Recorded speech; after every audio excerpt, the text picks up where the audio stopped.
How do you change? Whatever is true, honest, right, pure, lovely, or of good report, virtuous, or praiseworthy, think on these things. Philippians 4:8.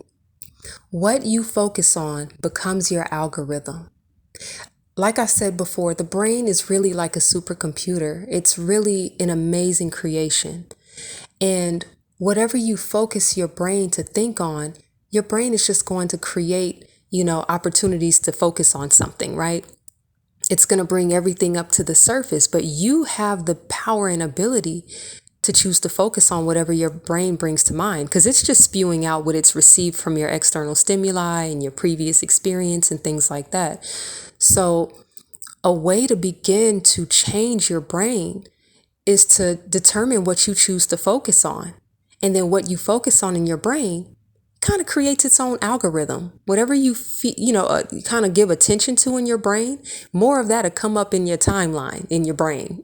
You'll start to think more on that thing, right? Whether you want to or not. That's why we have to be careful and take authority of what we choose to focus on in our minds and in our lives, because your brain will continue on it. And that's why some people have a really hard time suffering from racing thoughts and, certain ideations. And it's, can get tough and feel very chaotic and get out of control. Or you can become, obsessive over certain things. So yes, you can control that though.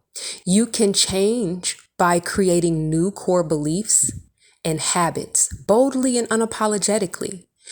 This is accomplished through consistent rewiring of your subconscious mind. But a way that you can do that is by changing your habits and those beliefs, the beliefs that, once you're self-aware and you begin to understand the beliefs that you've had, you're like, oh, why do I believe that? And then you can begin to kind of challenge and change those beliefs by focusing on becoming the new man, the new self, and always recognizing and challenging the old man, the old self. And that's that self-awareness, you will begin to change. Change is healthy.